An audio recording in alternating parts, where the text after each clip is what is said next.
Ready start. महोदय, भाषा अभिव्यक्ति के आदान प्रदान का एक प्रमुख साधन है। इसके माध्यम से न केवल हम अपने व्यक्तित्व की छाप दूसरे पर छोड़ सकते हैं, बल्कि महान व्यक्तियों के चरित्रों से भी बहुत कुछ प्राप्त कर सकते हैं।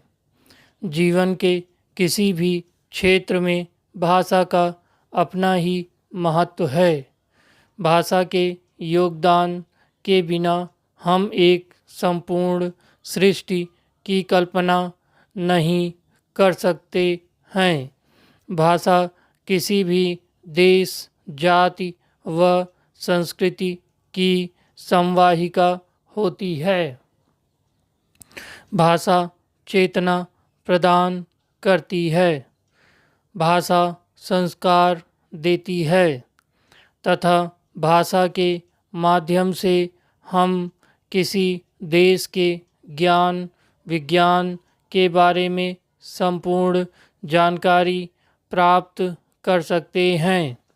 अंतर्राष्ट्रीय स्तर पर भी भाषा ही एक ऐसा माध्यम है जिसके द्वारा एक देश की गतिविधियों की जानकारियाँ दूसरे देशों को प्राप्त होती हैं, चाहे वह धर्म का क्षेत्र हो, राजनीति का क्षेत्र हो, साहित्य व संगीत का क्षेत्र हो अथवा ज्ञान व विज्ञान का।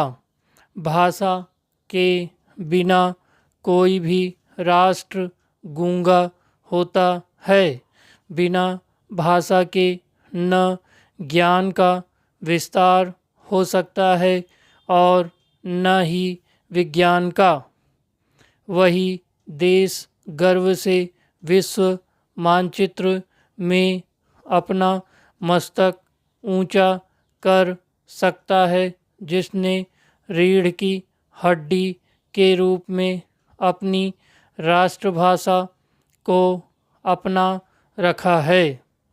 बिना अपनी भाषा की पहचान किए किसी विदेशी भाषा में पारंगत होना महज भ्रम ही है। भावनाओं की जो मौलिक अभिव्यक्ति अपनी राष्ट्रभाषा में होती है, वह विदेशी भाषा में किसी भी रूप में नहीं हो सकती। हम कहीं संकोचवश अंदर ही अंदर मस्तिष्क रूपी कंप्यूटर से भाषाओं का अनुवाद करते हैं तथा मौलिक भावना को छोड़कर अनुवाद के माध्यम से उसे अंग्रेजी में अथवा अन्य किसी विदेशी भाषा में अभिव्यक्त करते हैं। यह मूल अभिव्यक्ति का संकोच ही आज आज़ादी की इतनी लंबी अवधि के बाद भी हमारे लिए सोच व विवशता का कारण बना हुआ है। अपनी भाषा आत्मनिर्भरता व स्वाभिमान प्रदान करती है। यदि हिंदी के प्रति उपेक्षापूर्ण भावों का चुनौतियों से सामना किया जाए तो आने वाले समय में यह संकोच हमारे शब्दकोश में फिर नहीं मिलेगा। बात केवल सोच की है कि हम अपने देश व देश की भाषा के प्रति कितना मोह रखते हैं। वह विचित्र विडंबना है कि घरेलू जीवन में प्रयुक्त हिंदी के लिए न हमें किसी शब्दकोश की आवश्यकता पड़ती है और न ही किसी विचार विमर्श की। महोदय, यह संपूर्ण सौतिया डाह केवल केंद्र सरकार के कार्यालयों में प्रयुक्त होने वाली हिंदी से ही क्यों? यदि हम यह प्रश्न स्वयं से करें और स्वयं में ही इसका उत्तर ढूंढें तो शायद हमें सही दिशा प्राप्त हो सकती है। विकल्प के माध्यम से हम हमेशा अपना विनम्र निवेदन अपने सभी पाठकों से करते रहे हैं कि वे हिंदी के इस यज्ञ में बेझिझक अपना योगदान सुनिश्चित करें। इसी प्रक्रिया में जब संकोच टूटता दिखेगा और भावनाएं धारा प्रवाह रूप लेंगी तो स्वतः ही हर हिंदी प्रेमी, चाहे वे वैज्ञानिक हों, अधिकारी हों अथवा कोई कर्मचारी, अपने मार्ग में सफलता प्राप्त करते दिखेंगे।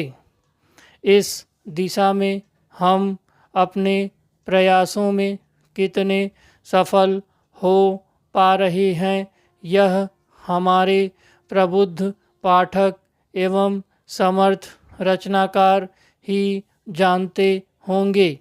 विकल्प रूपी पौधे के पालन पोषण में सुधी पाठकों, लेखकों का महत्वपूर्ण योगदान है।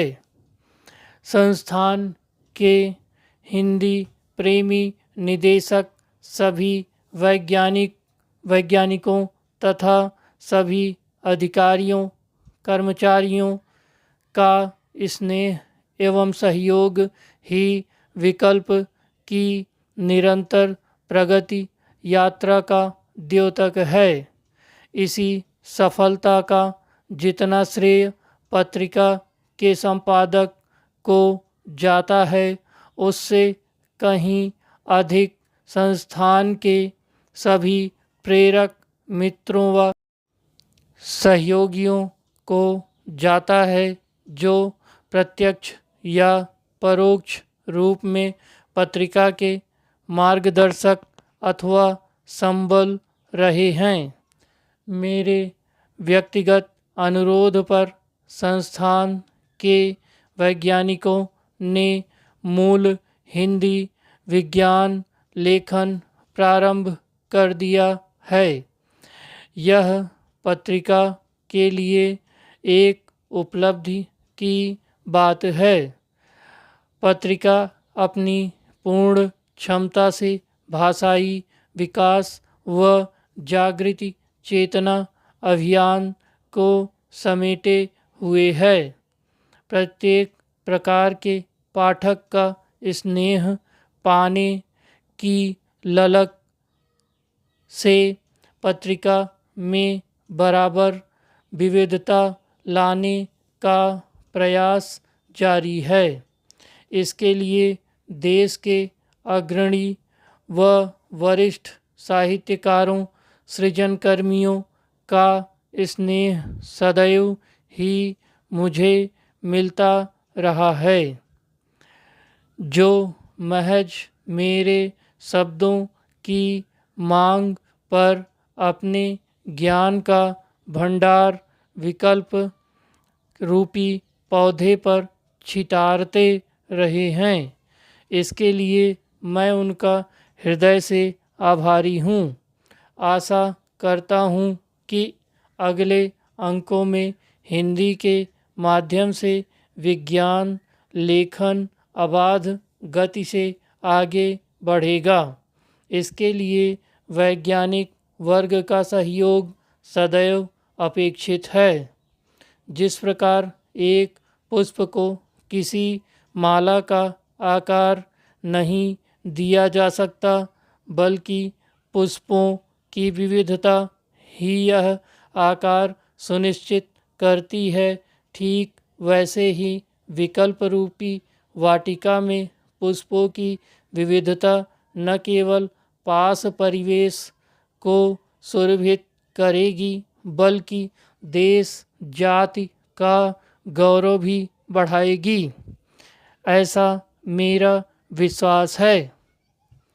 स्टॉप। कृपया इसको ट्रांसलेट करें, प्रैक्टिस करते रहें, ट्रांसलेट करते रहिए। बिना ट्रांसलेशन के कुछ नहीं होगा, क्योंकि आपको फाइनली एग्ज़ाम में भी जा कर के ट्रांसलेशन ही करना है। तो दिन में एक बार एक ट्रांसलेशन अवश्य करें, ये नियम निर्धारित कर लें, क्योंकि बिना ट्रांसलेशन के कुछ नहीं हो सकता। और जब भी आप शॉर्ट हैंड लिख रहे हैं तो उसको लिखने के बाद एक बार पढ़ें अवश्य, क्योंकि पढ़ने से क्या होगा कि आपको आपकी गलतियां समझ में आएगी और आउटलाइन जो आप मिस कर रहे होंगे वो भी आपको याद आएंगी, और उनकी आउटलाइन की जो आकार है, जो राइटिंग है आपकी, वो अच्छी बनेगी। लगे रहिए, एक दिन सफलता अवश्य मिलेगी। धन्यवाद।